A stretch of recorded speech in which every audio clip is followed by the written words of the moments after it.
안녕하세요. 오덕이의 자기계발 김경환입니다. 오늘은 제가 이렇게 책을 쓴 기념으로 사회 초년생들이 재테크에 시작하기에 앞서서 알아야 하는 것들에 대해서 설명을 드려보고자 합니다.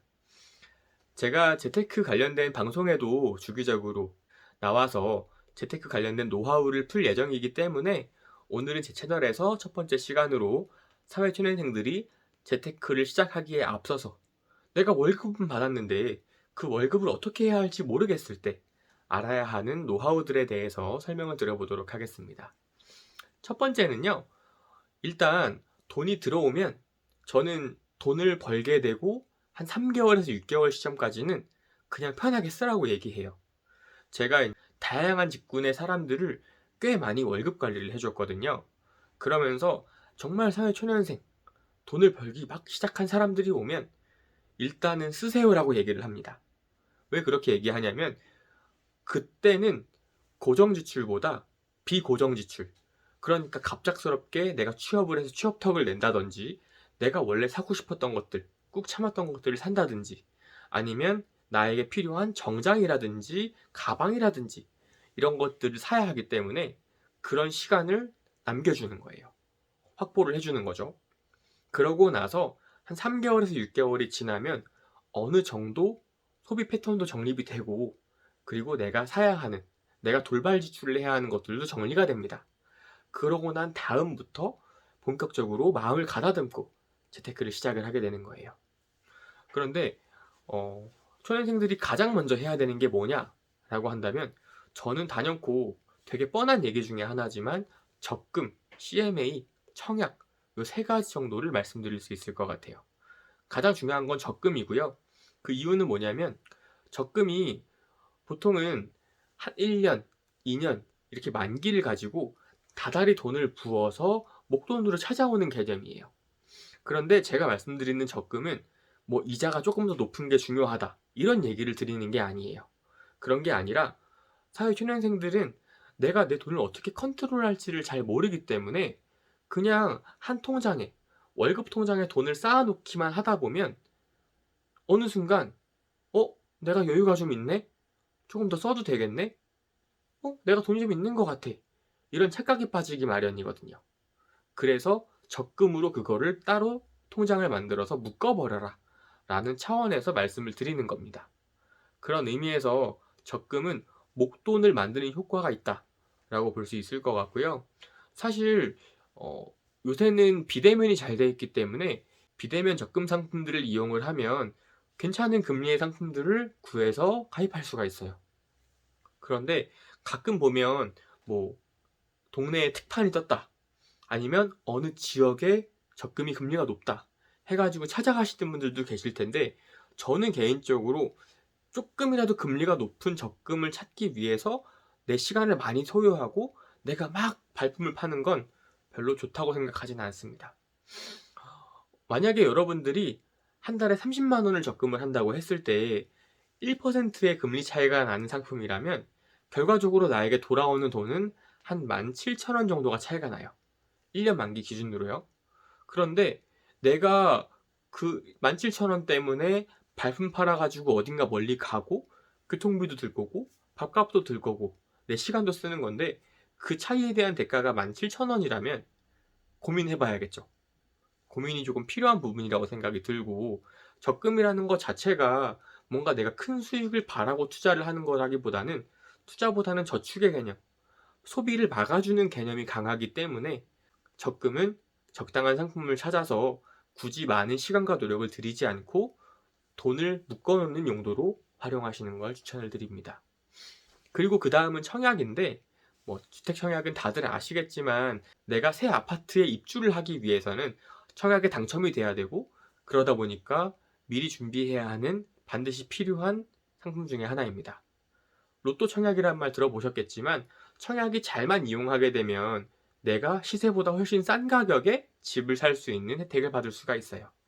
그래서 청약을 추천을 드리고 청약은 보통은 주거래은행에 가서 한 달에 10만 원 정도 생각을 하시고 진행을 하시면 됩니다.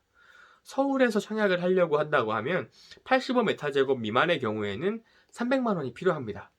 그리고 각 가점제가 청약 통장 가입 기간도 있고 금액도 있고 여러 가지 조건들이 있다 보니까 가급적이면 한 달에 10만 원 정도씩 넣어서 채워주시는 것을 권장을 해드립니다. 2만 원부터 50만 원까지 넣을 수가 있어요. 20만 원까지는 공제 혜택도 있고요. 연말 정산에서. 그렇긴 한데 아무쪼록 그냥 청약은 10만 원 정도라고 생각을 하시면 좀 마음 편하게 진행하실 수가 있을 것 같고, 세 번째는 증권사의 예금 통장이라고 불리는 CMA 통장입니다. CMA 통장은 은행의 예금 통장이랑 비슷하게 증권사 버전이라고 보시면 되는데, 은행의 예금 통장은 내가 돈을 모아놓으면 이게 이자가 발생하기까지 3개월 정도의 기간이 걸려요. 그래서 내가 은행에다가 돈을 넣어놓고 그 돈이 3개월 동안 고스란히 있어야 이자가 나오는데, 반대로 CMA는 하루만 돈을 넣어놔도 하루를 정산해서 이자를 줍니다. 그러다 보니까는 내가 자유롭게 입출금 통장으로 활용하기도 편하고 비상금 통장으로 활용해서 넣었다 뺐다 하기에도 유용한 거죠. 그렇게 해서 사회초년생들이 무언가를 준비한다면 필요한 건 적금, 청약, CMA가 가장 기초적인 거라고 말씀드릴 수 있겠습니다.